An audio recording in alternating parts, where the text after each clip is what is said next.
우리 오늘 이 본문이 단순한 것 같지만은 단순하지 않다고들 말을 많이 합니다. 해석이 다양합니다. 그 학자들이 따라서 또 뭐 어거스틴이 해석이 다르고 루터 해석이 다르고 칼빈의 해석이 또 다르고 지난주 말씀드린 대로 탈버트라는 사람이 또 해석이 다르고 이 보는 관점에 따라서 또 강조점이 좀 다르다는 것을 미리 말씀을 드립니다. 지난주 우리 오늘 본문 앞쪽에 있는 내용을 나눴죠. 흔히 선한 사마리아인 비유, 선한은 사람이 넣은 겁니다. 실제 성경에 선하다는 말은 없어요. 어떻든 사마리아인의 비유를 통해서 이웃 사랑에 대해서 이웃이 누구냐 했다면 오늘 이 본문은 하나님 사랑, 예수 사랑, 예수님을 어떻게 사랑해야 되는가 탈버트에 의하면 그렇게 해석할 수가 있다는 것이죠. 그래서 본문에 바로 나오는 마리아처럼 예수님 사랑하면 된다 이렇게 해석할 수 있어요. 우리 하나님의 사랑, 예수 사랑에 대해서. 그런데 이 본문 안에 또 어떤 분은 이렇게 보는 관점이 있어요. 역시 이 본문도 이웃 사랑이다. 이웃 사랑이다. 왜? 자매간이지만은 마르다는 언니 마리아 행위를 받아들이지 않잖아요. 자기 혼자 봉사하고 예수님의 발치에서 말씀 듣고 있는 동생 마리아가 이해가 되지 않아요. 그래서 불평이 나온 거죠. 이런 관점에서 본다면은 마르다에게 이웃은 누굴까요? 동생 마리아가 되는 것이죠. 이런 관점으로 해석하는 분도 있어요. 저는 이해가 됩니다. 그렇게 본다면은 누가복음 오늘은 10장이지만은 15장에 가보시면은 아버지 사랑 비유가 있잖아요. 전에는 탕자 비유라 그랬는데 큰 아들이 둘째 아들 자기 동생이죠. 동생이 아버지 재산 다 탕진하고 돌아왔을 때에 어떤 마음을 가집니까? 동생을 동생으로 봤습니까? 오늘 본문과 연결해 본다면 그런 차원에 봐서는 형에게 동생이 바로 품어야 될 누구라고요? 이웃이다. 그렇게 또 이웃 사랑을 발견하게 되는 것이죠. 아무튼 오늘 이 본문을 통해서 우리가 말씀을 좀 나눌까 합니다. 여러분, 우리 본문을 이분법적으로 접근하는 분들이 많이 있을 수 있습니다. 있어요. 그런데 우리는 이 본문을 이분법적으로 접근해서는 안 된다는 것이죠. 예를 들면은 사역 있냐, 말씀 있냐, 사역 있냐, 은혜냐 이렇게 사역 있냐, 예배냐는 또 누가 잘했느냐, 못했느냐, 칭찬 받았냐, 칭찬 받지 않고 꾸중 들었느냐 이런 이분법적인 접근은 안 된다는 것이죠. 오늘 이 본문을 볼 때 저는 개인적으로 생각합니다. 참 중요한 것이 우선순위의 문제로 보면 좋을 것 같아요. 우선순위. 그렇죠? 우선순위가 뭐냐. 뭘 먼저 해야 되느냐. 이런 차원에서 보면 좋겠다. 어떤 것을 먼저 하고 어떤 것을 나중에 하느냐. 이 문제로 접근하면 좋겠다 하는 마음이 듭니다. 우리 38절 본문 시작을 한번 읽어보실까요? 38절 시작. 그들이 길 갈 때에 예수께서 한 마을에 들어가심에 마르다라 이름하는 한 여자가 자기 집으로 영접하더라. 여기 한 마을은 오늘 본문에 소개되는 마르다 마리아 마르다의 집이 있는 베다니로 보면 좋을 것 같습니다. 베다니 예루살렘 동쪽으로 지리적으로는 한 3km 떨어진 곳이에요. 그곳에 마르다 마리아 그 다음에 오빠가 있어요. 나사로죠. 나사로. 요한복음 11장에 보면은 이 오빠 나사로가 죽은 지 4일이나 되었죠. 이런 오빠를 누가 살려줬습니까? 예수님께서 살려주셨어요. 그렇다면은 오늘 본문에 소개되는 이 둘째 마르다, 셋째 마리아, 오빠부터 치면 셋째죠 마리아가. 자매 둘을 친다면 언니 마르다, 동생 마리아 입장에서는 예수님이 오빠를 살려준 생명의 뭐예요? 은인이에요. 그러니까 예수님이 얼마나 고맙겠습니까? 이 삼남매 입장에 봐서는 예수님의 사랑은 잊을 수가 없다는 것이죠. 큰 은혜를 입었죠.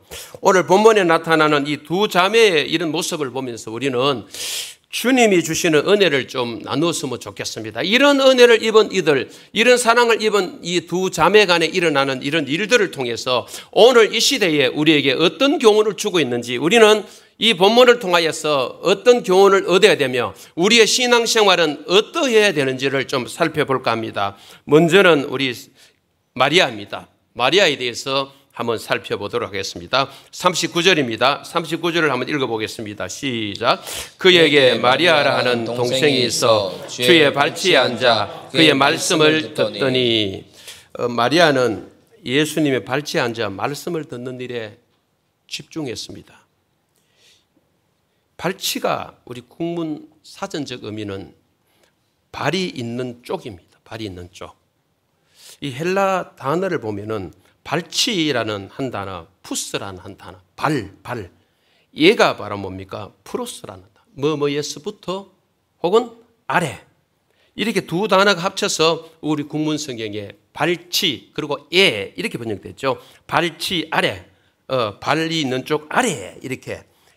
근데 이 성경에 소개되는 이 마리아를 보면은 오늘 본문에 예수님의 발치에 앉은 것이 한 번만 아닙니다.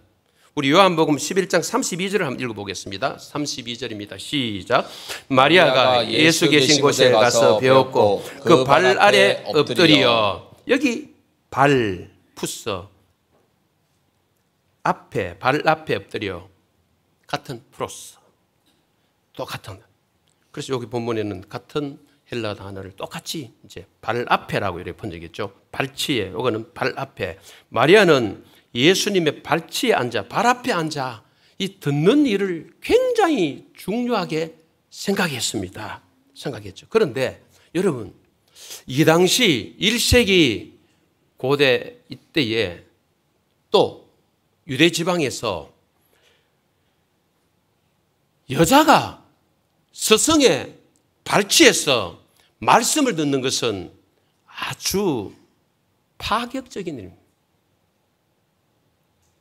왜 그런가 하니까 예수님 그 시대에 유대 지방에서는 여성을 사람으로 취급하지 않습니다.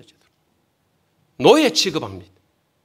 결혼하기 전에는 부모의 소유물이고 결혼하고 나면은 남편의 소유물입니다. 아예 여성을 교육 대상으로도 생각하지 않았습니다. 우리나라 유교가 한창 성행한다 해야 됩니까? 유교. 저도 유교점에서 자랐습니다만은 우리 선배 그 위에 한대 위에 가면은 여자가 공부한다는 것은 상상을 못했습니다. 그런 분위기였습니다. 그 다음에 이 당시 스승 랍비가 여성을 가르치는 것은 수치로 알았습니다. 그런 시대에 이 마리아가 예수님의 발치 앞에 앉았다. 이거는 가히 충격적인 이야기입니다. 그 당시 문화를 이해하고 시대적인 배경을 안다면 단순히 그냥 우리 요즘 여성 위치 이래 생각해서 우리나라 문화로서는 읽으면 받아들이기 쉽지만 여자가 스승 앞에 앉으면 어때? 앞자리가 금자리지 이렇게 하지만은 그러나 이때 우리 유대 사회의 문화를 보면은 이거는 가히 혁명적이고 파격적인 일입니다. 엄청난 일이 지금 마리아에게 있다는 것이죠. 그렇다면은 오늘 이 본문에서 하나 살펴볼 두 단어가 있습니다. 이게 앉아라는 단어죠. 앉아, 발치 앉아. 이 앉아가 헬라어로 보면은 능동태가 아니고 수동태라는 것이죠. 무슨 말입니까? 마리아가 주의 말씀을 들으려고 스스로 예수님의 발치에 앉은 것이 아니라 누군가에 의해서 앉혀져 있다는 것입니다. 그렇게 단어를 표현했어요. 다시 말씀드리면은 마리아는 자원해서 주의 말씀을 들으려고 예수님의 발치 앞에 꾸역꾸역 밀고 들어간 것이 아니란 말이죠. 예수님에 의해서 주의 발치에 앉혀져서 주의 말씀을 듣고 있는 그런 상황이다. 이 말씀 잘 이해하십니까, 여러분? 마리아가 스스로 그 자리에 밀고 들어간 거 아니에요. 그 유대 사회에서 여성을 사람 취급도 제대로 하지 않는 그때에 그 다음에 랍비로서는 여성을 가르치는 자체를 수치로 하는 그 문화 속에서 이 여자가 많은 사람 제치고 밀고 갈 수도 있잖아요. 그죠? 그때 이 분위기 속에 이 집에 12제자 외에 몇 명이 더 모였는지는 자세히는 설명은 없지만은 어떻든 최고 앞자리 발치 앞으로 밀고 나간 거예요. 근데 마리아가 그렇게 한 것이 아니라 예수님께서 마리아를 거기에 앉혀 놓으셨다. 이 해석이 정확합니다. 그 다음에 듣더니라는 단어가 뒤에 나와요. 이 듣더니, 이 단어는 능동태입니다. 그리고 미완료라 그러죠. 그래서 발언이나 표준이나 공동번역은 듣고 있었다 이렇게 다 번역해 놨어요. 더 정확한 것 같아요. 그리고는 마리아가 수동이 아닌 능동, 본인이 예수님이 앉혀놓은 그 자리에서 적극적으로 말씀을 듣는 거예요. 이거 본인이 취한 거예요. 이 두 가지 대목이 있어요. 능동태와 수동태. 앉혀놓으신 거는 예수님이 앉혀놓으셨는데 말씀을 들을 때 마리아는 본인이 적극적으로 귀를 팍 열고 듣는 거예요. 이게 마리아의 태도에서 우리가 배울 점이라는 것이죠. 예, 배울 점. 마리아는 주님의 발치에서 이 말씀을 듣는데 주님 은혜죠. 그 은혜를 입어서 말씀에 집중해서 계속 듣는 그 모습이죠. 우리 마리아의 영성, 주님 발 앞에 엎드리는 영성이라고 저는 한번 표현해 봤습니다. 한번 따라해 보실 거예요. 주님의 발 앞에 엎드리는 영성. 우리에게 그런 영성이 있었으면 좋겠습니다. 지금은 우리가 예수님 눈으로 볼 수 없잖아요. 그러나 저도 일가 가운데서 이 말씀을 생각하면서 설교를 이미 준비를 좀 전에 했으니까 예수님이 눈에 보이지 않지만은 목양실에 있어서도 내가 예수님 앞에 있다. 그분의 발치에 있다. 야, 이게 놀라운 영성이더라고요. 함부로 말하지 않고 함부로 볼 것 보지 않고 함부로 막 듣고 이러지 않아요. 내가 지금 주님 발치 앞에 있다. 주님 발 앞에 주님과 아주 가까운 밀착되어 있다. 이걸 우리가 흔히 코람데오라 그러죠. 신전의식이라 그러죠. 하나님 앞에서 이런 삶이죠. 마리아가 지금 이 삶의 축복을 누리고 있는 거예요. 주님이 자기 앞자리에 딱 앉혀주셨을 때 마리아는 귀를 확 열어서 적극적으로 주의 말씀을 듣고 있는 것을 보는데, 그렇다면 이런 마리아의 자세를 무엇으로 봐야 될 것인가? 사도행전에 답이 좀 있는 것 같아요. 사도행전 22장 3절을 한번 읽어보실까요? 사도행전 22장 3절입니다. 시작. 가말리엘의 문화에서 우리 조상들의 율법의 엄한 교훈을 받았고, 사도 바울이 지금 하는 이야기죠. 여기 문화라는 것은 가르침을 받는 스승의 아래입니다. 우리 국문적인 표현에는요, 사전적 의미로. 자, 문화에서라는 이 단어가 오늘 본문에 번역된 헬라 단어 발치에라고 번역됐는데 여기는 문화에서 번역됐어요. 고대 사회에서 누군가의 발치에 앉는 행위가 랍비, 스승과 제자의 관계를 의미하는 것입니다. 유대인들에게 발치에 앉는 행위는 제자가 되었다는 것입니다. 그렇다면 우리가 마리아가 단순히 예수님이 앉혀줬으니까 그 발치에 앉아서 말씀을 듣고 경청하는 데 집중했다, 그걸로 끝나는 것이 아니고, 이 마리아의 현재 예수님 발치에 앉아서 말씀을 경청하고 듣고 있는 이 모습은 제자라는 것이죠. 예수님의 제자의 모습이다. 이렇게 나아갈 수 있는 것이죠. 이런 삶이 우리에게 요구된다는 것이죠. 우리가 단순히 어떤 설교 시간에 설교를 들었다, 앞자리에서 들었다, 집중해서 들었다, 끝! 이게 아니고요. 더 나아가. 들은 우리는 누구의 제자입니까? 물론 교회 안에서 목사의 제자일 수 있고 스승의 제자일 수 있지만, 그러나 궁극적으로 누구의 제자입니까? 예수님의 제자입니다. 예수님의 제자입니다. 한번 따라해 보실까요? 나는 예수님의 제자입니다. 예수님의 옆에 분에게 제자입니다. 한번 축복해 주시죠. 당신은 예수님의 제자입니다. 당신은 예수님의 제자입니다. 예수님의 제자로 살아갔으면 좋겠습니다. 아멘. 할렐루야. 자, 이렇게 한번 정리하시고 이제 두 번째 우리 마르다에 대해서 한번 보겠습니다. 마르다입니다. 40절입니다. 40절 상반절에 우리 한번 읽어보실까요? 마르다는 시작. 마르다는 준비하는 일이 많아 마음이 분주한지라. 마르다는 예수님께 드리려고 음식 준비하는 일이 많아가지고 마음이 너무 분주해요. 마르다의 섬긴 봉사는 분량이 좀 많았던 것 같아요. 아까 제가 말씀드린 대로요, 이 집의 방문자 수가 예수님의 12제자는 당연히 따라왔다고 보고요, 그 다음에 예수님이 계시면 13명 아닙니까? 거기에다가 이 식구 3남매 보태면 16명입니다. 그 외에 예수님 움직이셨으니까 그 동선 속에 얼마나 따라온지는 알 수는 없습니다. 어떻든 따라왔을 거 아닙니까? 그걸 혼자 부엌에서 지금 하고 있는 거예요. 그러니까 얼마나 바쁘겠습니까? 마음적으로도 바쁘고 뭐 사람은 기다리고 있죠. 그런데다가 뒤에 나오겠습니다만 마리아는 꼼짝도 하지 않고 있죠. 이런 마음입니다. 그러니 여기 마음이 분주한지라는 이 헬라 단어는 이제 분주하다. 이 단어는요 질질 끌려간다는 거죠. 사방에서 끌어당긴다는 거예요. 무슨 말입니까? 자기가 어떤 스케줄이라 그랬죠. 일을 계획을 했는데 자기가 이 일을 만들어가는 것이 아니고 자기가 그 일을 끌고 가는 것이 아니고 일이 그 사람을 끌고 가는 걸 말해요.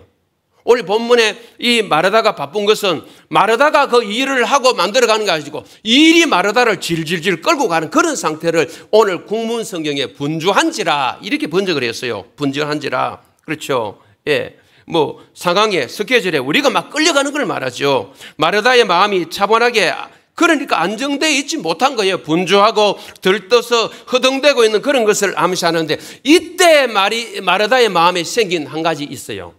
요거 참 조심해야 되는데 뭐가 생겼어요? 다른 사람을 향하여 뭐 하는 겁니까? 불평하는 마음이 생긴 거예요. 이게 이 대목의 문제예요. 40절 하반절 한번 읽어보실까요? 40절 하반절 시작. 예수께서 나아가 이르시되 주여 내 동생이 나 혼자 일하게 두는 것을 생각하지 아니하시나이까 그를 명하사 나를 도와주라 하소서. 우리 여기 세 가지 의미를 이 40절 하반절에 찾아볼 수 있는데 자신을 돕지 않는 동생 마리아를 향한 불평이 첫째입니다. 두 번째, 자기가 그렇게 분주하게 정신없이 움직이는데 마리아로 하여금 자기 동생을 하여금 언니 도와주라 말 한마디 하지 않고 계시는 예수님을 향한 불평입니다. 세 번째, 준비에 여념없는 자기 행위가 옳다는 것을 은연중에 드러내고 싶은 그 속에 불평이 있는 거죠. 이걸 자기 의의를 드러낸다 그러죠. 그러고 싶은. 그러니까 그걸 밝히려고 이 불평을 하는 거예요. 아마 제가 요즘 우리 봉사자들에게도 충분히 이건 나타날 수 있겠다. 그렇죠? 뭐 우리 교회도 식구가 재직이 200명이 넘어 200수십 명 되는데 권사님이 수십 명 되는데 안수 집사님들이 여럿이 되는데 막 봉사 열심히 하시는 분은 이 사람들이 다 어디가 있노? 일주일 내내 예배당에 문턱에 한번 오지도 않고 주일날 그저 와서 오전 예배 드리시고 식사하고 가시는 분, 오후에 믿는 분 그냥 왔다 예배 드리고 가셔. 이런 분들을 향하여서 마르다처럼 정신없이 봉사하고 있는 분들은 이름을 떠올리면서 그 사람 어디가 있지? 그 사람 직분자 맞나? 그럴 것도 말로 직분 받았노? 충분히 저기에도 들려올 수 있어요. 뭐하노 그 사람들? 유명무실? 이름만 있지. 예초부터 받지 말지. 충분히 들려오는 소리. 그러나 이거 안 됩니다.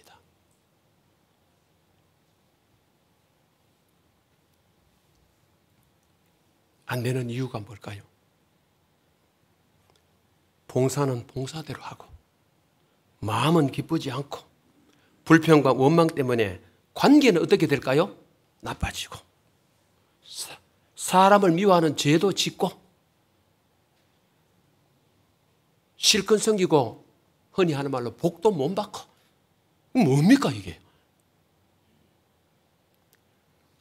안 그러지 하는데도 그런 마음이 생겨요.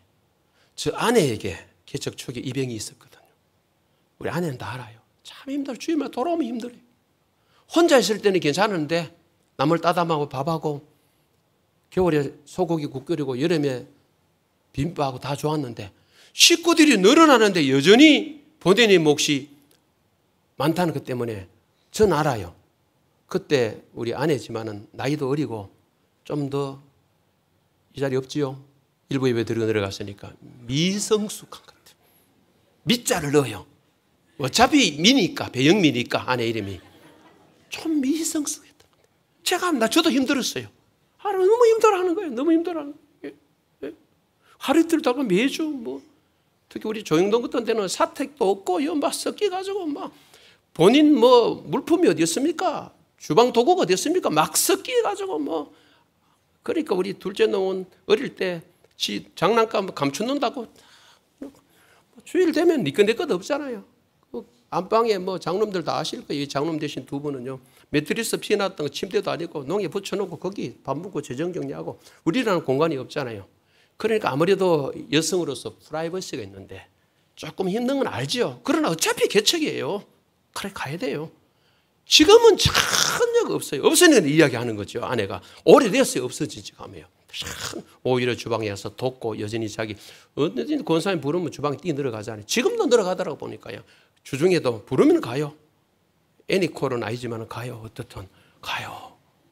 그 불편함이 없더라고요.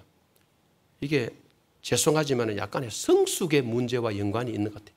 우리 재수 씨 이름이 백성숙이거든요. 저 한 적이 이름 참 잘 짓다. 우리 시집 와서 캐톨릭 신자가 예수 믿어 개종했지만 우리 재수 씨 둘째 재수 이름 생각할 때마다 성숙이 참 좋다.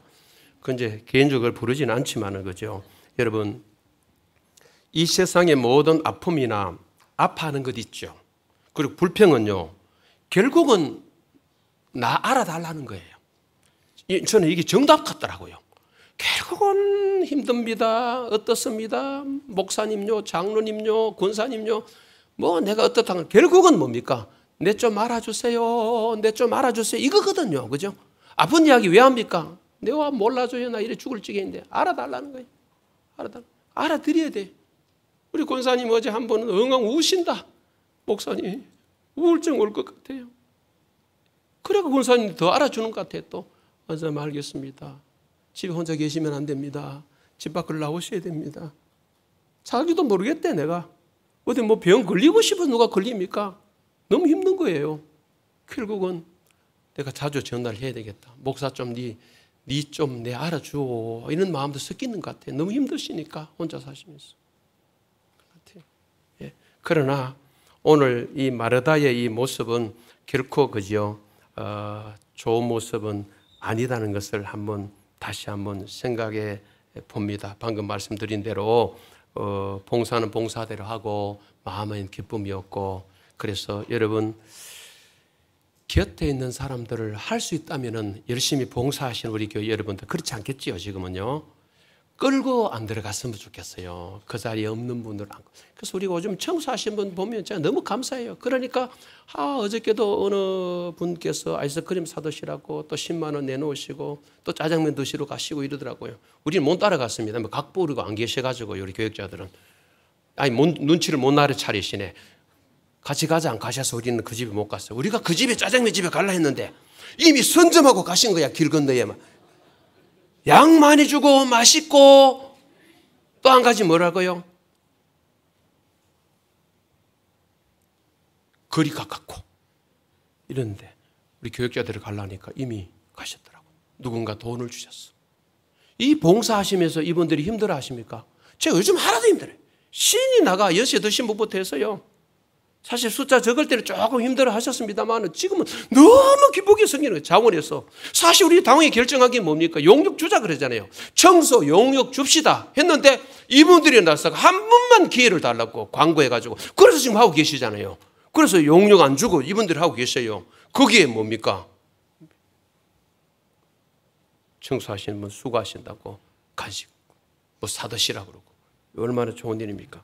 이런 마르다의 사역을 하면서 이 사역에 일원이 되지 못하고 들어오지 못한 분들을 향하여서 우리는 끌고 들어와 가지고 원망이나 불평이 없었으면 좋겠다. 우리 교회가 앞으로 계속 그렇게 될 줄로 믿습니다. 그리고 그 자리에 못 오신 분들은 그래 격려라도 한마디 해 주셔야 돼요. 그렇죠?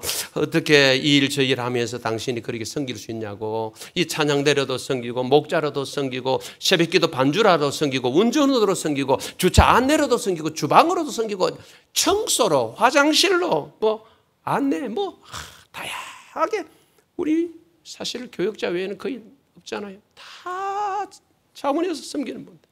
그러니까 저는 단임 목사로 봐서 너무 소중하고 귀한 분들이요. 그 섬김에 있어서 혹시 그 자리에 들어오지 못한 분들이 계시더라도 넓은 마음으로 우리에게 주어진 하고 뭐 이유가 있겠지.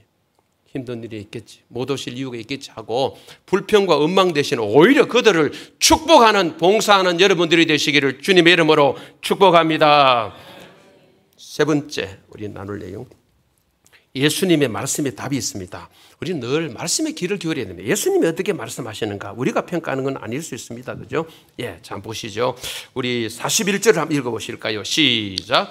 주께서 대답하여 이르시되 마르다야 마르다야 네가 많은 일로 염려하고 근심하나. 여러분 히브리 전통에서요 이름을 두 번 불러주는 것은 친밀감을 말합니다. 창세기 22장에서 하나님이 아브라함을 부를 때 아브라함아 아브라함 두 번 불렀어요. 한 번은 41절은 마르다의 마음 상태에 대한 예수님의 진단인 것은 맞습니다. 예수께서 마르다의 헌신적인 봉사가 잘못되었다고 지적하신 것은 아닙니다. 그 일을 수행하는 마음 상태, 마음가짐이 좀 잘못되었구나 그 이야기를 하시는 거예요. 여러분 이 마음에 마르다에게는 마음에 염려 있죠. 근심 이거 주님이 지적하신 거예요. 근데 마르다 봉사가 잘못됐다. 너는 왜 말씀에 밟지 않고 네가 왜 봉사만 하고 있느냐 이런 시각은 아니에요. 뒤에 가면은 선택에 대해서는 말씀은 하시지만은요. 우리 42절 상반절 한번 읽어보실까요? 시작. 몇 가지만 하든지 혹은 한 가지만이라도 족하니라. 여기 이 구절을 놓고 번역하기를 여기 몇 가지만 하든지 이 헬라 단어는 단어 하나예요.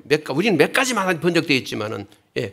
작은, 소수, 약간 이런 뜻인데 우리는 약간의 이 사본에 따라서 좀 다릅니다만 의역을 좀 한 것 같아요. 그래서 사실 앞에 빼도 됩니다. 그리고 많은 우리 국문 성경, 바른 성경, 공동번역, 한글 교역판 외에 다른 성경들 보면은 한 가지만이라도 족하다 요것만 써놨어요. 한 가지만이다. 그래서 바른 성경은 그러나 필요한 것은 하나뿐이다. 공동번역은 사실상 필요한 것은 한 가지뿐이다. 앞에 몇 가지만 하든지 혹은 이 단어를 다 빼고 번역을 많이 했었어요.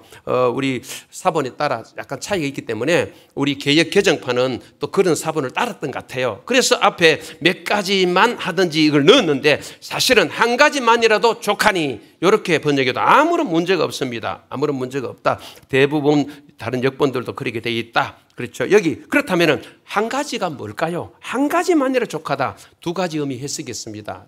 첫째는 음식과 연관된 해석. 예수님이 마르다야 뭐 많이 장만할 거 뭐 있나? 밥 먹을 사람 많은데 네 혼자 준비하는데 한 가지만 해라. 뭐 그렇게 이것저것 다 준비하려고 그러느냐. 이런 의미에서 또 한 가지는 마리아의 선택을 염두에 두고 하신 말씀. 예수님의 발치에 앉아서 말씀 듣는 것 이 한 가지가 얼마나 중요하냐. 두 가지 해석이 다 가능합니다. 틀린 건 없어요. 음식을 두고 하신다는 말씀으로도 가능하고 마리아의 선택으로도 가능한데 뒷구절을 보면은 마리아의 선택에 힘을 실을 수가 있습니다. 우리 42절 보시면요. 42절 하반절에 보면요. 마리아는 이 좋은 편을 택하였으니 빼앗기지 아니하리라 하시니라. 자, 예수님이 비교급을 썼습니다. 비교급. A보다 B가 더 낫다. 그러나 A가 필요 없다는 건 아니지 않습니까? A도 인정했다는 것입니다. 잘 생각하셔야 돼요. 마르다보다 마리아가 더 좋은 편을 택했다 이 말씀하신 거예요. 그러나 마르다가 잘못되었다, 필요 없다 이렇게 하신 건 아니에요. 마르다의 삶을 인정하지 않는 건 아니라는 거죠. 오해하시면 안 돼요. 자꾸 이 본문을 가지고 뭐 마르다형, 마리아형 뭐 말할 수 있습니다만은 그죠? 그걸 딱 분리시켜서 이분법적으로 해석하면 안 됩니다. 비교 가능합니다. 비교 가능한데 A가 B보다 낫다 말은 B는 필요 없단 말입니까? 아니죠. A가 B보다 낫다 그러면 A도 B라고 더 낫다. B는 뭐 없는 겁니까? 그런 해석은 아니다는 거죠. 마르다의 삶도 인정하셨다는 거죠. 예수님 마르다의 섬김 자체를 부정하지 않으셨다. 그렇다면은 이 더 좋은 편이라는 건 좋은 편이라는 건 뭘 말하는가? 여기 편이라는 것은 언어적으로 부분 몫입니다. 더 좋은 목, 더 좋은 부분 이렇게 되죠. 우리 좋은 편이라는 것은 말씀을 사모하며 주님께 예배하는 것이죠. 주님과의 참된 만남이 우선이 되는 것을 말합니다. 본문의 핵심은 흙과 벽을 바둑알처럼 가리려는 그런 의도에 있지 않습니다. 전적으로 우선순위의 문제를 나타내는 것이다. 말하자면 어떤 것을 먼저 하고 어떤 것을 나중에 하느냐 그런 문제예요.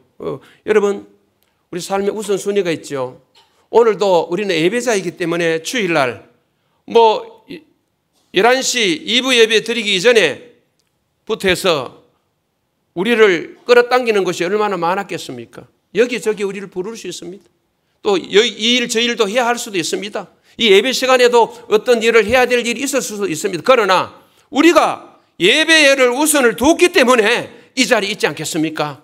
그 정리가 됐기 때문에 예배는 주일날 드리는 이 예배, 11시 예배, 일부 예배는 9시 예배 드리는 분들은 빠질 수 없는 거냐. 이게 우선이야. 이래서 그 설정이 되었기 때문에 여기 나와 계신다는 것이죠.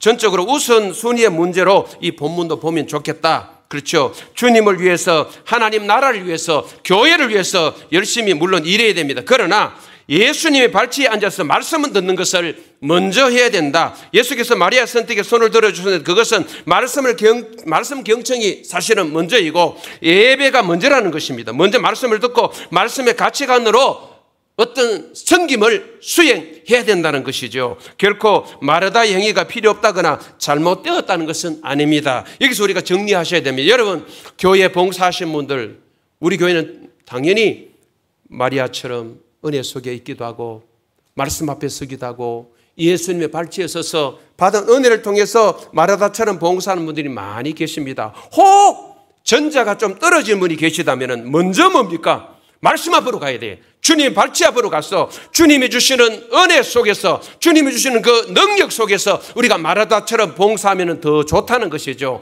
우리 교회가 그런 교회인 줄 믿습니다.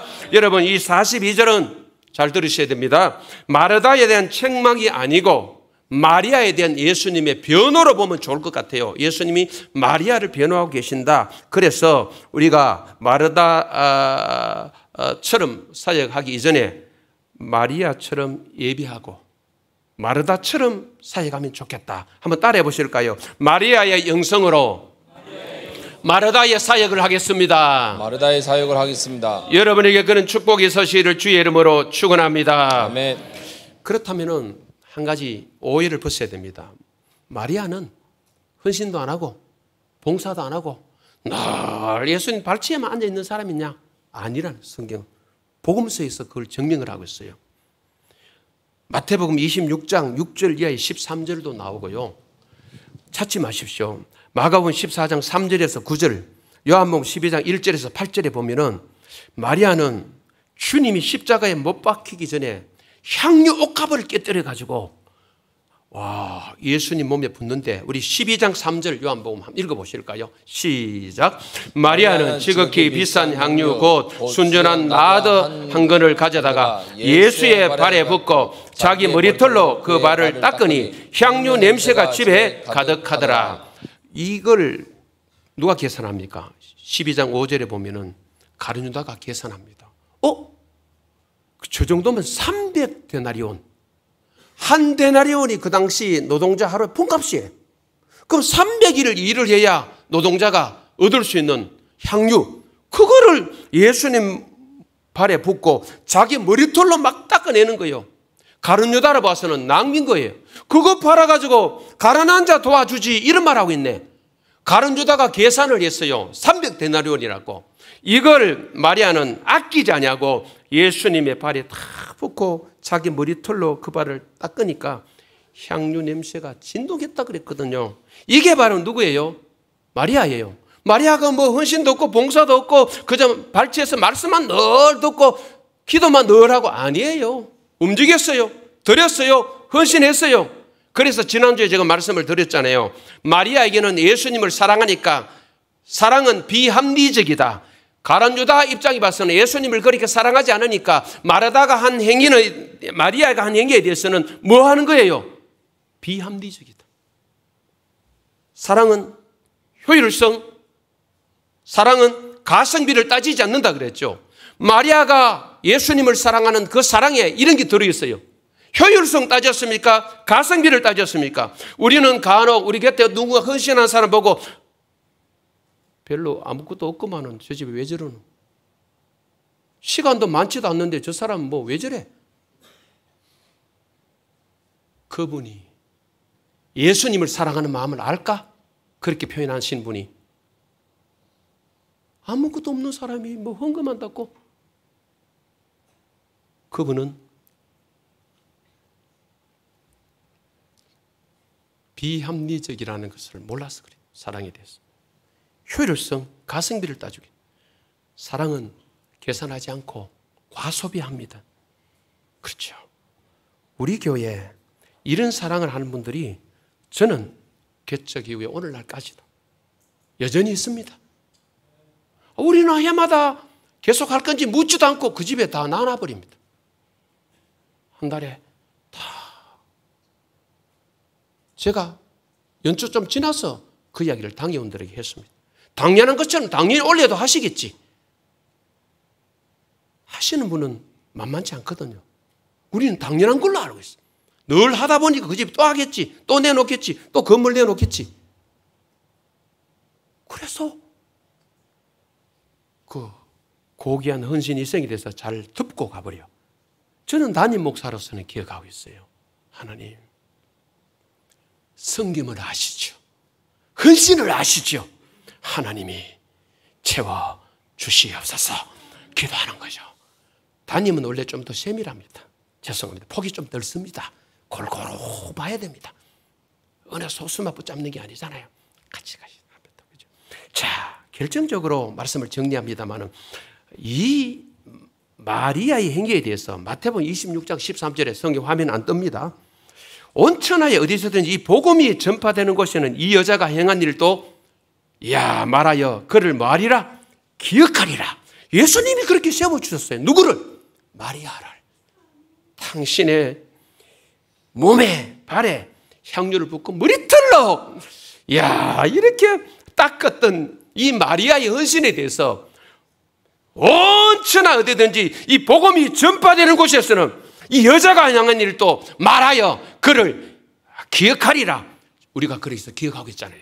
성경에 기록되어서 우리는 마리아의 그 행위를 기억하고 있는 거죠. 주님 말씀대로 된 거죠. 말씀을 정리합니다. 사랑하는 여러분들이요, 예수님을 사랑한 마리아와 마르다 두 사람 다 사랑했습니다.